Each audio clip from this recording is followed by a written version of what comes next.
There's a lot of talk all over the internet, mainly in the red pill space, about the nature of women, and they bring up what the Greeks wrote and the Romans and the Assyrians and even William Shakespeare, and how the internet has exposed women to their true nature.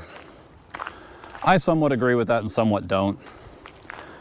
I think our surroundings have really dictated what's evolved into modern divorce, modern family law, and modern male hatred. And by that I mean we got too comfortable. I call it the Wi-Fi and Amazon. If the Wi-Fi is on and working and the Amazon boxes show up, most people check out of society. We modernized ourselves to a point where men aren't needed the way we used to be, which is a testament to modern man. We don't do laundry anymore. Machines do it for us. We don't stoke the fire and go cut wood. We hit a button on the wall and hot air magically blows out of the vents. So we're not needed like we used to be. And in the presence of this need, this absence of need of really the male to go cut the tree down in August and cut it into pieces and stack it and dry it for the winter, you know, the lack of that one thing times all of the other stuff has led to what we are now. We have the ability to change our minds, okay?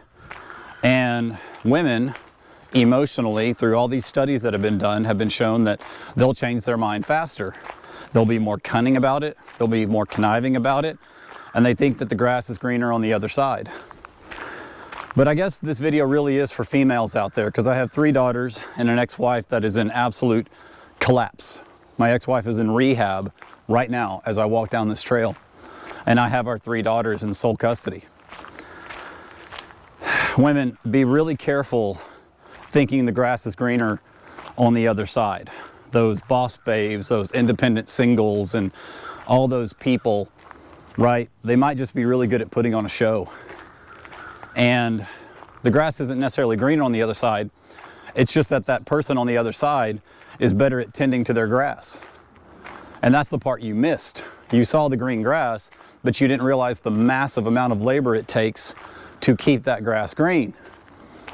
And so you file for the divorce, you tear your family apart, you go after the nastiness, and then you shotgun out on the other side and you realize that, oh, this isn't fun. Or you realize that that person or persons that talked you into this or showed you how better single life in your 40s is going to be, well, either they really like the lifestyle or they're on a ton of pharmaceutical drugs for depression, right? Or they've got family money to where they can live in nice houses, right? And you go, oh my gosh, I didn't realize that that was all a part of the formula of their green grass. I just saw the green grass. All right? It's very rarely better on the other side. So it isn't that the modern world exposed women.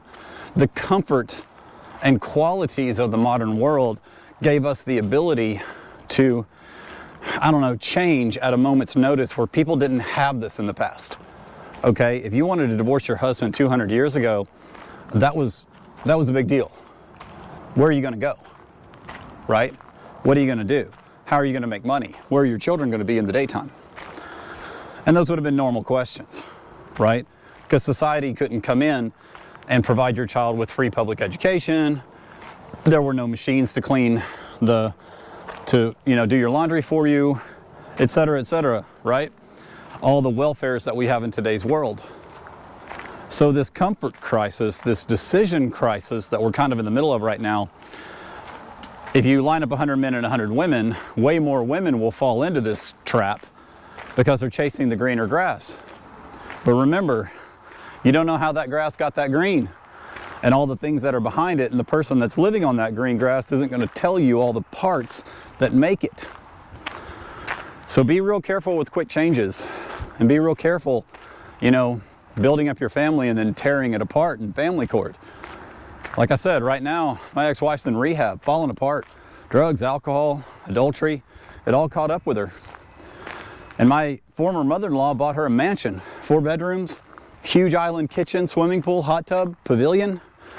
The man that tried to move in with her is the boyfriend before me, so God only knows how long she was cheating on me. and her life's a disaster. So be careful about that green grass, okay? It's not necessarily better on the other side. She blamed me for everything. I'm depressed because of John. The world is bad because of John. The wars all over the world are because of John. Well, once we were divorced, shouldn't her life have gotten way better? But instead, she's an utter disaster. Life is not easy when you leave your husband, ladies. Life is not easy when you get out there. And her mom has endless government pension money. Endless government pension money. And the money doesn't help. And now, today is November 1st, I believe, or October 31st. Those two, my ex-mother-in-law and my ex-wife, they're probably not going to see the kids till next year because of the restraining order and the addiction and everything. Okay? So be careful, chasing that shiny object. See ya.